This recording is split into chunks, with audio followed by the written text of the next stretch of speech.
अझ एउटा प्रश्न आएको छ। भगवान कृष्णले भने अनुसार कर्म गर्दा फलप्रतिको आसक्तिबाट पूर्णतः मुक्त भई गर्न के व्यावहारिक रूपमा सम्भव छ? यसो गर्दा हामी यसै पनि आलस्यका शिकार व्यक्तिहरू झन बढी आलस्यमा फस्ने सम्भावना त हुँदैन?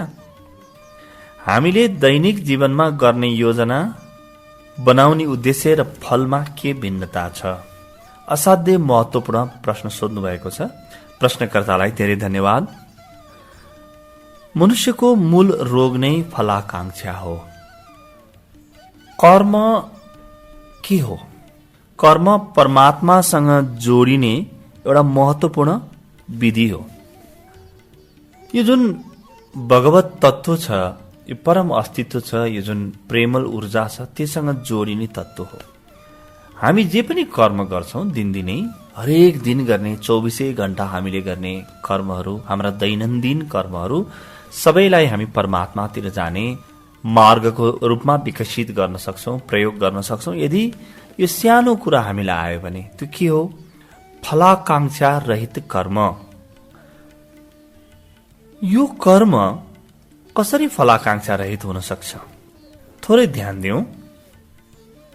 कुनै एउटा कविलाई हेरौं, एउटा चित्रकारलाई हेरौं। कुनै एउटा चित्रकारले कर्म गर्दाखेरि फल कस्तो आउँछ, कतिजनाले तारिफ गर्छन्, कतिजनाले ताली मार्छन्, त्यतातिर ध्यान नदिइकन कर्ममा पुरा ध्यान दिन्छ। कर्ममा ऊ यति डुब्छ चुर्लुममा, त्यो डुबेको कारणले कर्म नै उसको लागि अन्तिम सन्तुष्टि बन्छ। त्यो कर्म सकिसकेपछि के आउँछ फल, त्यतातिर उसको ध्यान भने पटक्कै जाँदैन।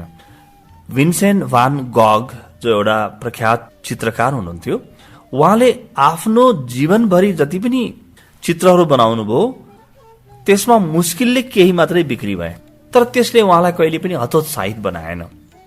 उहाँ यति धेरै डुब्नुभयो आफ्नो कृतिमा, आफ्नो सृजनात्मक क्षमतामा, सृजनशीलतामा, कि उहाँले सबै कुरो बिर्सिनु भयो। र कतिले सोध्थे पनि कि तपाईँको जति पनि गर्नु भएको छ कामहरू, यहाँबाट कुनै धन त आर्जन हुँदैन। उहाँ भन्नुहुन्थ्यो, यो धन आउनु नआउनु मेरो यसको फल होइन। फल के हो? यो मैले केही बनाएँ, यही मेरो लागि सबैभन्दा ठुलो फल हो। यो सृजना नै मेरो लागि ठुलो फल हो। यो विराट ब्रह्माण्डमा सबैभन्दा ठुलो सर्जक परमात्मा हो, र मेरो तर्फबाट मैले केही सृजना गर्छु भने तुरुन्तै म परमात्मा जस्तै हुन थाल्छु, म एउटा सानो परमात्मा हुन थाल्छु। र कर्मको असली मजा पनि यही हो कि म सानो परमात्मा हुन सकूं।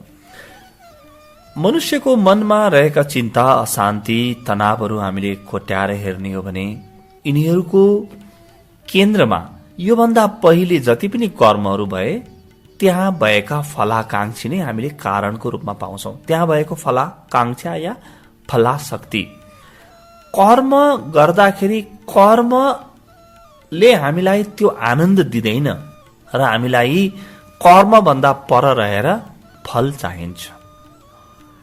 मैले खेती गर्दैछु, खेती गर्दाखेरि जुन चाहिँ एउटा राम्रो व्यवस्थित र प्रचुरताले भरिएको अन्न जुन भित्र्याउँछु त्यो कर्मकै अंश हो।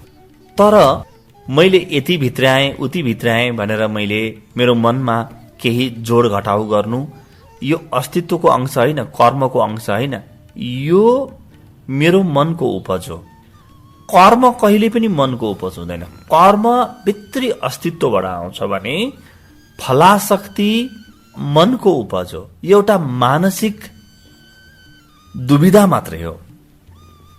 यो जुन फलाशक्ति र वास्तविक फलको बीचमा जुन फरक छ, ग्याप छ, त्यही फरकको कारणले त्यसैको सञ्चित परिणाम स्वरूप आज म चिन्तित छु। यो मैले कहिले बुझ्ने? मनुष्य केही नपाइकन केही गर्न तयारै छैन।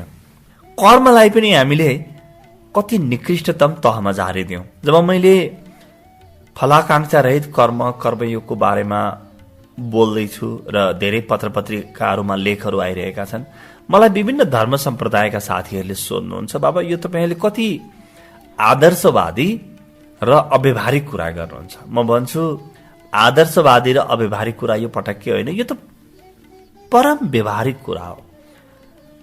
जति पनि कर्म हामीले हेरौं, ती कर्महरूबाट मैले कुनै आनन्द लिएको छु, कर्म गर्दाखेरि मलाई मजा आएको छ भने ती त्यही कर्महरू हुन् जहाँ आसक्ति छैन, जहाँ कर्म गर्नुको मजा हुन्छ। कर्म वर्तमानमा गरिन्छ, फल भविष्यमा आउँछ। कर्म व्यक्तिले गर्छ, फल अस्तित्वबाट आउँछ, समष्टिबाट आउँछ। कर्ममाथि मेरो अधिकार छ, फलमाथि मेरो अधिकार कहिल्यै पनि हुँदैन। स्वाभाविक रूपले आफ्नो आन्तरिक ऊर्जा र अन्तःप्रेरणाबाट कर्म गर्नु नै मनुष्यता हुनु हो। यस्तो प्रकारको कर्म गर्ने व्यक्तिहरू भयो भने यो संसार कति मिठो, कति रमाइलो होला र कति आनन्दपूर्ण होला। हामी त कर्मप्रति ध्यान नदिएर फलप्रति ध्यान दिने भएको हुनाले कर्म नगरिकन पनि त्यो फल प्राप्त हुन्छ भने हामी चोरी गर्न पनि तयार छौं, ठग्न पनि तयार छौं, लुट्न पनि तयार छौं। हामीलाई धन चाहिएको छ तर कर्म गर्न तयार छैनौं, किनभने हामी कर्मयोगी होइनौं। त्यसकारणले हामी देख्छौं कि सामाजिक जीवनमा घुसखोरी बढेको छ, कालाबजारी बढेको छ, मुनाफाखोरी बढेको छ, चन्दा बढेको छ, भिक्षा बढेको छ। यी विभिन्न प्रकारका आतंकहरू बढै छन्। मनुष्य बिकाऊ भएको छ। यहाँ सबै कुरा बाजारु र बिकाऊ भएको छ। सारा लोभ लालचको स्रोत यही नै हो। हामी भित्र रहेको फलाशक्ति भन्ने जुन रोग छ, यही रोगको कारणले हामी बिक्री भइरहेका छौं। अहिले हाम्रो हातमा बिकिरहेको छ। समाज तहस-नहस भयो, परिवार तहस-नहस भयो, व्यक्ति तहस-नहस भयो, घर घर उजाड भइसके, राष्ट्र उजाड भइसक्यो। किन? व्यक्तिहरू फल त चाहियो तर कर्म गर्न तयार छैनन्। भगवान कृष्णलाई सुनेको भए आज यो आउँदैन थियो। आज यो दुर्दिन हामीले देख्नै पर्दैन थियो। यसको सिमाना छ। अब हामी सृजनात्मक कर्मबाट प्रारम्भ गरौं।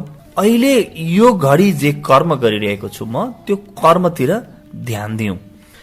मुक्तिको स्वाद चाखेको व्यक्तिले बिस्तारै कर्मलाई अति धेरै जोड दिन थाल्छ। जो व्यक्तिको जीवनमा परिपक्वता आउँछ, जो प्रौढ भयो, मच्योर्ड भयो, उसका कर्महरूमा एउटै छुट्टै प्रकारको स्वाद आउँछ। कुनै ऋषि, कुनै एउटा महान वैज्ञानिक, कुनै एउटा महान उद्योगपति, व्यापारी, व्यवसायी, एउटा कुशल डाक्टर, कुशल इन्जिनियर, यिनीहरू कर्ममा बढी जोड दिने खाले व्यक्ति हुन्छन्।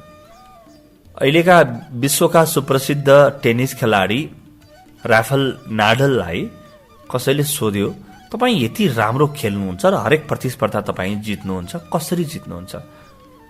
कस्तो प्रकारले कर्म गर्नुहुन्छ? टोनी नाडल भन्ने राफेल नाडलका काका थिए, ऊ पनि सँगै थिए त्यहाँ। दुवैजना हाँसे। राफेल नाडल भन्छन् कि म जे खेल्छु त्यो खेलिसक्दा म सबै कुरो सिद्ध्याइ नै हाल्छु। त्यहाँबाट के आउँछ त्यतातिर मेरो कहिले पनि ध्यान जाँदैन, किनभने फलतिर मैले ध्यान दिएँ भने म राम्रोसँग खेल्न सक्दिनँ। यो मलाई राम्रोसँग थाहा छ। कर्म त गरौँ, तर कर्म सकिएपछि जुन फल हुन्छ त्यो फलको मोह मैले त्याग्न सकेँ भने म अचानक कर्मयोगी भएँ। तत्काल परमात्मासँग मेरो सम्बन्ध स्थापित हुन्छ। यो ब्रह्माण्डको जुन परम शक्ति छ, सुपर पावर छ, त्यससँग मेरो सम्बन्ध स्थापित हुन्छ। त यो ठूलो सन्तुष्टि हो कि फल ठूलो सन्तुष्टि हो, सोच्नु पर्ने जरुरी छ। यो प्रश्नको दोस्रो अंश छ। यसो गर्दा हामी यसै पनि आलस्यका शिकार व्यक्तिहरू झन बढी आलस्यमा फस्ने सम्भावना त हुँदैन? पटक्कै हुँदैन। प्रारम्भ गरौं साना साना कर्महरूबाट। एकैचोटि 24 घण्टा मैले गर्ने कर्मलाई फलाशक्ति रहित कर्म बनाउने प्रयास नगरौं।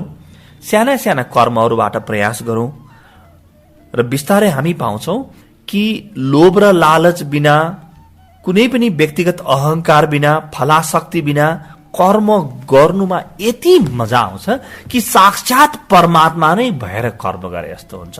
अब कहीँबाट आलस्य छिर्ने सम्भावना नै हुँदैन। आलस्य त लोभी व्यक्तिको जीवनमा छिर्छ, फलाकांक्षी व्यक्तिको जीवनमा छिर्छ।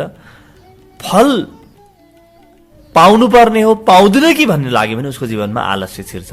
तर जसलाई पाउनुको मजा छैन, दिनुको मजा छ, कर्म गर्नुको मजा छ, ऊ आलस्यको शिकार कहिले पनि हुन सक्दैन।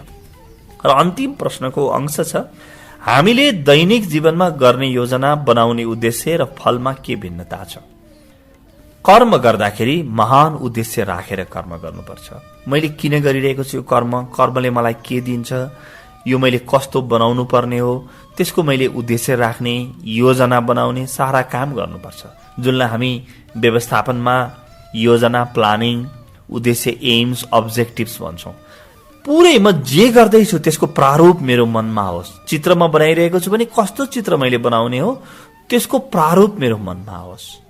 त्यो प्रारूप अनुसार म महान कर्म गरौं। उद्देश्य केलिनु उडी छुनु चन्द्र एक, हाम्रा महाकविले हामीलाई भनिदिनु भएको छ। यसरी महान उद्देश्य लिएर म कर्म गरौं। उद्देश्य बनाउन रोकेको छैन कर्मयोगले। कर्मयोग त उद्देश्यको पक्षमा छ, योजनाको पक्षमा छ। तर उद्देश्य र योजना बनाउँदाखेरि कर्मको गुणमा परिवर्तन आउँछ। कर्म अझ राम्रो हुन्छ। कर्ममा एउटा नयाँ गुणवत्ता आउँछ भने मनमा फलप्रतिको आसक्ति जन्मियो भने कर्ममा पुरा ध्यान जाँदैन। मेरो ध्यान बाँडिन्छ। ध्यान बाँडिएपछि त राम्रो कर्म हुने कुनै पनि सम्भावना रहेन।